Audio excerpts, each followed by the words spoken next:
Ce sont des gens, ce sont pour qu'on se comprenne bien, ce sont des gens qui vivent sur le sol de France, Oui, oui, tout à fait. qui touchent le RSA et qui viennent faire des cagnottes sur des Voilà. buts, des buts, des objectifs, En fait, les objectifs sont assez flous parce que la plupart du temps, en fait, ils se positionnent comme des coachs, comme des personnes qui sauvent l'humanité, qui font de l'humanitaire.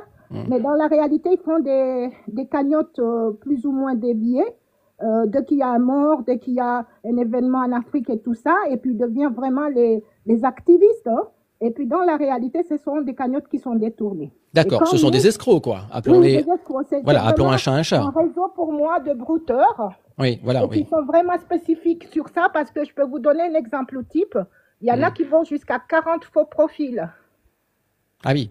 Ah oui, oui. Donc Mais c'est pour cela que je ils ont viens peut-être dans 40, ils ont peut-être 40 faux profils, mais ils ont toujours la même tête, hein.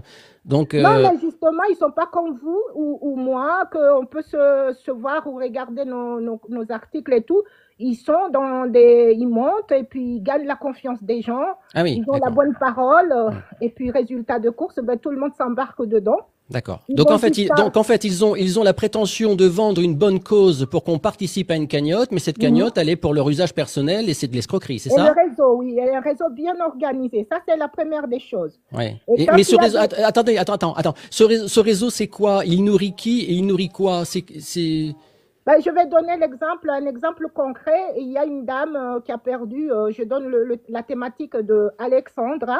Oui. Là, je parle d'il y a 2 ans, 3 ans. Cet enfant est mort, est parti au Canada. Et puis, ils ont mis un système de cagnotte. Ils ont eu de l'argent, soi-disant parlant, pour faire payer des avocats.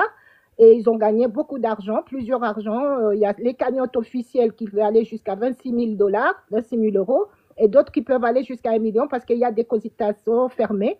Hum. Et à partir de là, ils disent payer des avocats et plus rien. Ils se sont partagés les cagnottes avec la maman de la victime pour après revenir encore cette année, soi-disant c'est la date d'anniversaire, refaire une cagnotte. Vous voyez, ça c'est l'exemple concret. Bon, Deuxièmement, avant que tu poursuives, quel conseil pourrais-tu donner aux personnes qui nous écoutent? Quel conseil pourrais-tu donner pour pas tomber dans le panneau? eh ben déjà, première des conseils, je pense que quand il y a ce genre de choses, il ne faut pas s'embarquer directement parce que c'est la même chose que la fameuse dame qui est partie rencontrer ce monsieur Brad en Côte Pitt? d'Ivoire. Hum. Et puis, franchement, quand vous sentez les ruses, dénoncez sur Pharos. D'accord. Vraiment. Ça, c'est une des choses que moi, je le fais directement. Et puis, nous, les ONG, en tout cas, moi, j'ose monter et leur mettre un peu les réalités en face. Hmm. Mais Parce que est-ce que ce sont les mêmes individus qui font ce que tu dis ce soir? Est-ce que ce sont les mêmes individus qu'on appelle en France des brouteurs, c'est-à-dire ils vont se faire passer pour des amoureux de femmes célibataires françaises ou européennes.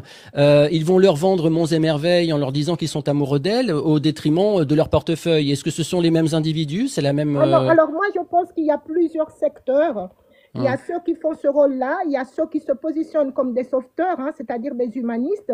Hmm. Il y a ceux aussi qui vendent des rêves. Hein. Quand je dis vendre des rêves, c'est de proposer des services de soins thérapeutiques, praticiennes, etc. Et ça fait tout un méli-mélo d'histoire. Hmm. Mais là où je mets indexé, c'est là les gens qui vont utiliser le départ de quelqu'un où il y a même des familles qui sont eux-mêmes victimes parce qu'ils ne savent pas comment amener leur dépouille, comment faire leurs funérailles et qui comptent beaucoup sur cette cagnotte, mais peut-être qu'ils vont leur donner, mais pas tout.